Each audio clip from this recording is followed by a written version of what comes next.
बड़ी खबर यह है कि इजराइल ने तुर्की से मदद मांगी है। इजराइल ने तुर्की से कहा है कि हमास के पास जो हमारे कैदी हैं वो हमें वापस लाने में मदद कीजिए और मीडिएशन करवाइए। बड़ी अजीब बात है ना, यहाँ पर खबर से बड़ी जो बात है वो मेरे मुंह में आ रही है और मेरे दिमाग में वो बात आ रही है। जो इजराइल को दिन रात गाली बक रहा हो, जो नेतन्याहू को वॉर क्रिमिनल कह रहा हो और इजराइल को दिन रात क्रिमिनल कहते हुए जिस राष्ट्रपति का मुंह नहीं थक रहा, हमारा वो कुर्दोगलू, तुर्की का राष्ट्रपति रजब तैयब एर्दोगान, उसकी सरकार से इजराइल उल्टा गाली खाकर जा रहा है कि आप मीडिएशन करवाओ।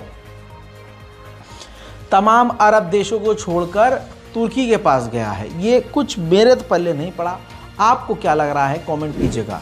अब आपको एक आगे का कांड बताते हैं। यूएई के अंदर याद है ना, एक रब्बी मारा गया था, तो यूएई की इंटेलिजेंस की मदद तुर्की की इंटेलिजेंस ने की थी उस रब्बी के कातिलों को पकड़ने में। तो एक तरह से वैसे ही दुनिया के अलग अलग क्षेत्रों के अंदर, अलग अलग देशों के अंदर खबर ये अब क्लियर हो गई है कि तुर्की की इंटेलिजेंस इजराइल की पूरी तरह से मदद करती ही है। ऐसे में ये बात सही साबित हो रही है कि अंदर अंदर तुर्की और इजराइल भाई भाई हैं।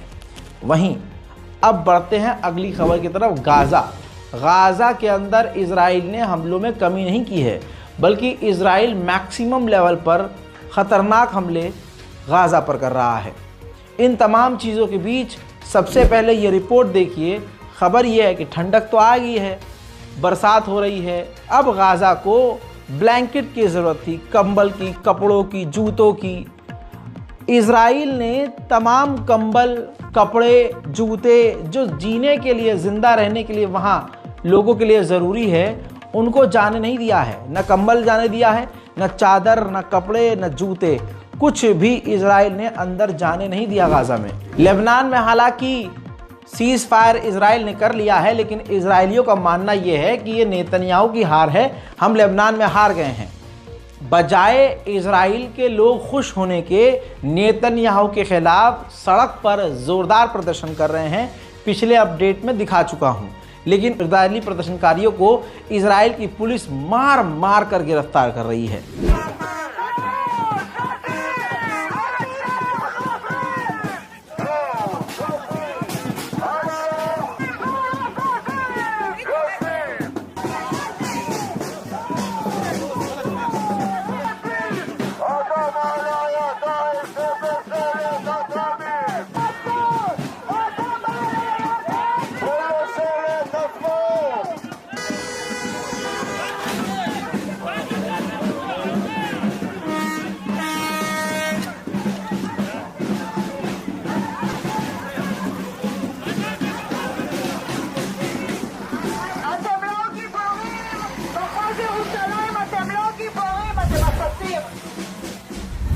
इस टोटल जंग में इजराइल और गाज़ा की, या यूं कहूं नरसंहार में, इजराइल का नुकसान ये है कि 22,717 इजराइल के सैनिक घायल हुए हैं।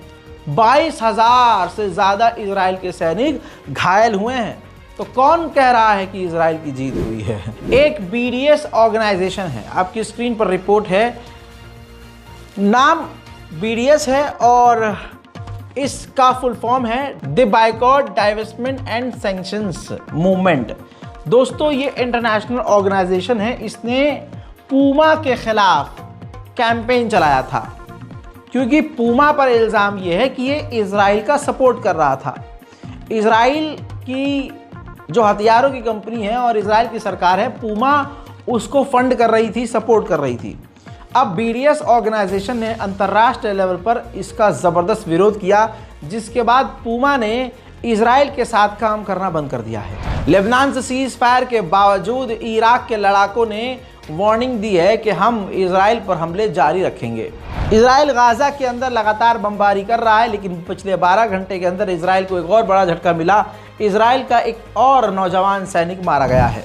लाल सागर में उधर हूथीस का खौफ जारी है। ये तस्वीर लाइव आपको दिखा रहा हूँ, एक्सक्लूसिव तस्वीर है।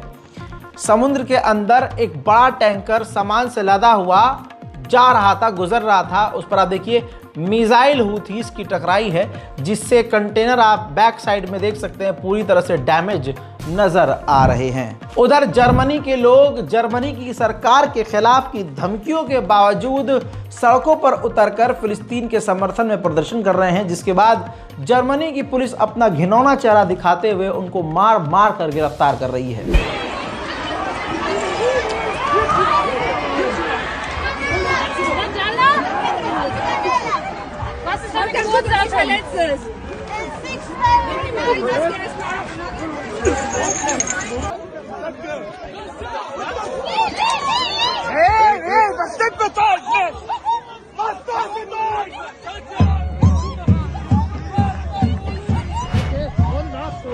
वहीं जैसे मैंने आपसे कहा कि लेबनान में सीज फायर तो इजराइल ने कर लिया, लेकिन गाजा पर पूरी ताकत से वो हमले कर रहा है।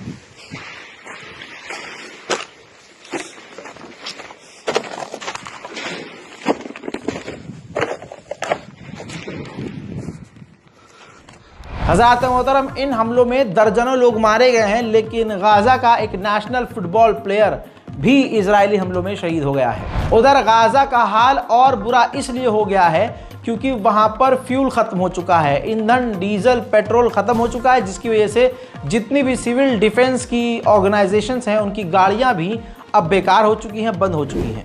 वहीं पिछले 2-3 दिनों से लगातार गजा के अंदर बारिश हो रही है, जिसकी वजह से टेंटों के अंदर पानी भर चुका है। अब गाजा के लोग और भी ज्यादा परेशान हैं।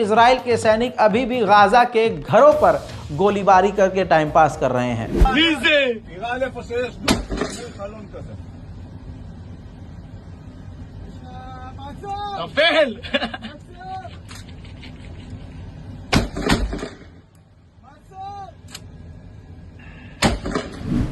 इजराइल कितना गिरा हुआ है, आप ये सोचिए कि दुनिया को दिखाने के लिए इजराइल कह रहा था कि हम गाजा में मदद जाने दे रहे हैं।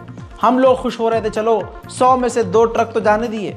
अब 100 में से अगर 2 ट्रक भी जा रहे हैं और उसके अंदर चीनी है, तो चीनी के पैकेट के अंदर चीनी नहीं निकल रही है, रेत निकल रहा है।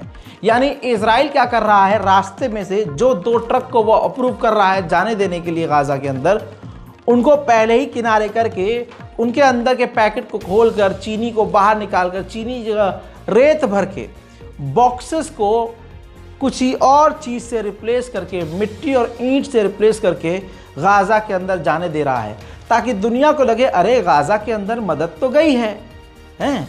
और उधर जब गाजा के हाथ में मदद जाए तो वहाँ चीनी की जगह उनको रेत मिले। देखिए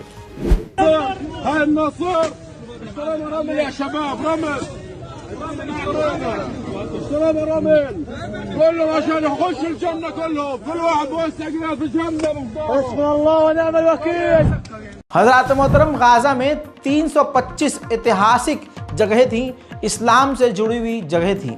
इजराइल ने उन 325 में से 206 जगहों को, इमारतों को ख़त्म कर दिया है। उधर इजराइल के निशाने पर सबसे पहले मस्जिद होती है। आपको अच्छे से मालूम है, गाज़ा के अंदर बची कुची मस्जिदों में से एक और मस्जिद को उसने शहीद कर दिया।